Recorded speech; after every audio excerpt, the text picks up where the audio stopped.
Daniel, what is new about Hilma af Klint, as you are one of the author or the author of the catalogue raisonné? We know more about Hilma af Klint now, definitely, than 10 years ago when these shows started to happen. It's been a quite fantastic journey, actually.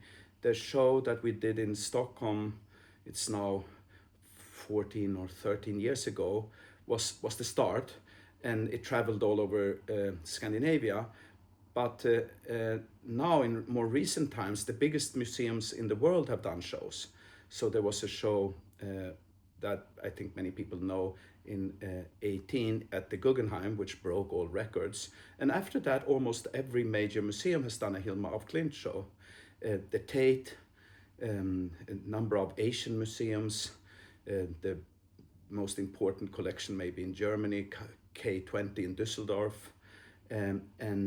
Now we have a very important European show again, namely at the Grand Palais. So she has become visible in a way that she really wasn't at all when people up in the north, in Sweden primarily, actually knew quite a lot about her already. Now it's no longer an artist to discover. Now maybe it's an artist to try to understand. And that's the point. I think that's the point, that the discovery is no longer what's happening. It's the first major show here in France. So in a way, maybe the Paris audience will now actually really discover Hilma. Because they didn't have the occasion. No, they have seen works twice at the Pompidou, for instance, selections of works, and once a long time ago at the Swedish Cultural Institute. But these were, smaller portions, smaller selections. This is a major show with all the important work, or the most important. So I would say in recent years there has been a number of shows that juxtapose Hilma af Klint with other artists from the same period. There was a very important show, I think, at the Tate Modern, that showed Hilma af Klint together with Mondrian. And from the outside, it may look a bit strange. Mondrian, the most celebrated of modern, abstract artists, world famous already during his lifetime. And then Hilma af Klint, who was secret and who was only known locally and not even known as a non-figurative artist, really. But there were many things that they had in common. And they were both, interested in theosophy and anthroposophy. These movements, of course, seem a bit strange when we look at them today, but they were very popular and very influential. Many artists, also Kandinsky actually, were readers of these texts, and Mondrian was a lifetime member of the Theosophical Society. Even he moved from Holland to Paris to the U.S., New York, always a member in the Theosophical Society. I've done a few shows myself that try to kind of show aspects of Hilma af Klint. A few years ago at the Beaux-Arts in Brussels, I put together a show called Swedish Ecstasy, and it was Hilma af Klint and her group, her people close to her, but also Strindberg and a few very important Swedish artists like Carl Fredrik Hill, Ernst Josephson. They're people from the same period who were also interested in spiritual movements, and that was a way to contextualize it. And in Düsseldorf, there was a show curated by Julia Voss and myself. Julia is the person who has made Hilma af Klint known in the German-speaking world first. She wrote the first major biography, and that became a bestseller. It was enormously popular in Germany, and then it's been translated into English and Korean, and I think Swedish, number of other artists. In a way, she discovered a lot of stuff that we didn't know in Sweden. It took a serious German scholar to go into this, into the archives and find out things. So we now know much more than we did back then. But maybe. Well, what about the Kandinsky Hilma show? So we did this show with Hilma af Klint and Kandinsky, and that's in a way similar. in a way to the show at the Tate, juxtaposing Hilma af Klint with one of the pioneers of abstraction, one of the best known artists. The key story. Yeah. Who invented abstraction? Exactly, since everyone who has read art history in a European or a Western university has been taught that Kandinsky was the first, and this of course is a bit childish when you go on and on about who was the first, but it was a little bit a fetish for all of them. When Kandinsky made the first paintings, around 1910, that were no longer representational, he was not interested in the concept of abstraction. That came later when there were so many others, like Mondrian, but also Rodchenko and all the Russians. Then it became very important for Kandinsky to say he was the first. And that became that slightly childish race, or what do you call it, competition. Hilma af Klint did abstract work, there's no doubt, but it didn't... Right? 1906. But abstract, what does it really mean? It can mean so many different things. In Mondrian, it somehow comes out of Cubism, I would say. In Russia, there are mystical traditions, and who wants to understand someone like Malevich must understand that it comes from somewhere else somehow. And Kandinsky, member of the Blaue Reiter in Munich, was a reader of theosophical literature, and he had synesthetic capacities. Synesthesia is when you can hear a color and you can see a tone and you can see music, and he kind of invented the way that music doesn't refer to the world. He wanted painting to be like that, and that's his notion of abstraction. And it happened, step by step. Around 1910, 11, 12, you can see that you can still see that there are mountains or a horse or hills, but then it becomes more and more just color and shape, and that's when abstraction happens. Later on, he becomes a geometrical abstract artist, but early on, it's more a passage. And in Hilma af Klint, it's similar. It's not really a cut when suddenly now I'm abstract and I will never do representation. No, she does the two in parallel. Exactly. In her case, it's actually quite interesting that she does art that is clearly not representational, but they're always part of a series.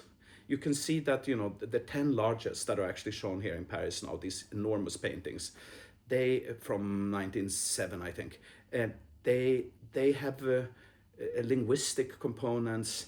They have shapes. They have something ornamental, but they're also abstract, I would say. And there are 10 of them. They belong together, and everything she did was like that. Some of the series, like there's a series called Parsifal, and that is 144 paintings. So they go in and out of figuration and abstraction, and suddenly it can even be monochromatic. I mean, she did a monochrome, 1916, a yellow painting, which is as monochromatic as the Black Square by Malevich. But for her, it's never a goal in itself. It's never the direction we move into abstraction. She has no ideology of purity. Not at all. After the abstract painting, she goes back into something ornamental, into something representational. It's just a possibility. And it's actually quite interesting to see that she could do that, but it's not a goal in itself. So what do we learn? What did we learn recently about her? Yeah, so we did this book, which is now out in English. It's called Hilma af Klint, Vasily Kandinsky, Dreams of the Future. And I would say that we now look at Kandinsky through Hilma af Klint. It's the other way around. We used to try to That's interesting. It's a revolution. Yes. Instead of trying to force Hilma af Klint into a narrative that we all know, some sort of teleological idea of that has been dictated by some art historians and major museums, we look at big pioneer artists like Kandinsky, now knowing certain things because we have taken Hilma af Klint seriously. And it liberates the reading of some of these artists, I would say. And Kandinsky actually lived in Stockholm. Not so many people know this. During World War I, he escaped back to Russia. And he spent 3 months in Stockholm, where he had a show that in a way started debates about modernism. But did he meet her? No. And that we don't know. There is a little note by Hilma of Klint in one of her notebooks, but it's many years later where she writes Kandinsky, but she misspells the name, Kandinsky. But she clearly knew about him. He became very, very famous. So it's an interesting little biographical fact that not so many people have looked into. And I think taking these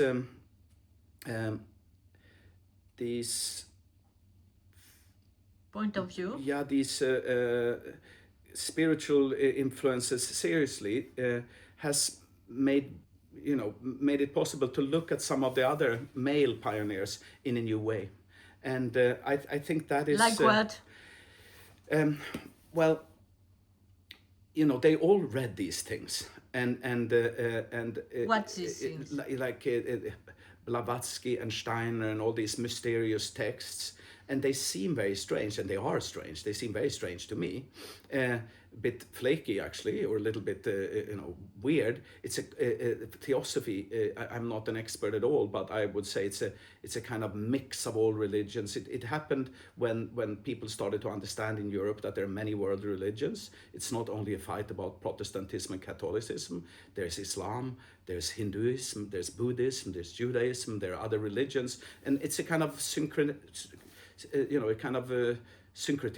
you call it, I think, a kind of mix of all religions, and also an interest in new scientific discoveries, things that are not visible to your eyes, X-rays and radio waves and other, the modern physics becomes, known through Nobel Prizes and all of that, and it's mixed into some sort of strange, a strange mix of stuff, and Kandinsky read this, and there were many people who were interested in a new kind of church, almost a new, Christianity maybe lost a little bit of its grip, and there were ideas of a kind of cathedral for a modern era. But do you think that Kandinsky was influenced by that? 100%. I mean, Kandinsky in Munich listened to Steiner, and in the most famous of texts on the spiritual in art, he quotes Steiner and Blavatsky, and he's interested in this. It's also, for me, it's been interesting to think about the year 1912 when Kandinsky listened to Steiner in Munich, and Marcel Duchamp went to Munich. I really wonder why. I mean, some people say it had to do with his, maybe something to do with his love affair, or his, that he was so into Picabio's wife, Gabrielle sure. Buffet, that has become very famous. But Jean Clair, the brilliant art writer and old director of the Picasso Museum, he has written very interesting about Munich, the kind of center, the capital of European occult traditions, and there was a lot of stuff happening there. But this is not necessarily art history in the normal sense. It's an interesting kind of field where we take things seriously, not because we believe in it ourselves. I'm not at all occult, I have to admit. I'm not very interested in esoteric, thought, but I am interested in how images work. And there was this German art historian called Abi Warburg, who studied how pictures move, how they migrate, the migration of images, and images don't follow textbooks that American art historians have written. They work in a different way, and he would say that you cannot understand even Italian Renaissance art without studying folkloristic traditions, astrological charts, stuff that comes maybe from rather popular sources like tarot cards and all of that. But it's more obvious with her, right? Yeah, and I would say, you can see, for instance, presence of theosophical imagery in Kandinsky. There was a book called Thought Forms, a theosophical book that was not an art book, but it had illustrations, and it came out in the first years of the 20th century. And those thought forms show up in Hilma of Klint's work, She writes about them, and they also show up almost one-to-one in Kandinsky's painting. We write about it in this book. So the book came out in German first, of course, when we did the show 2 years ago, and now it came out in English, and it's full of connections. And I think we have Super. learned a little bit more about Hilma af Klint. Merci, monsieur. Merci.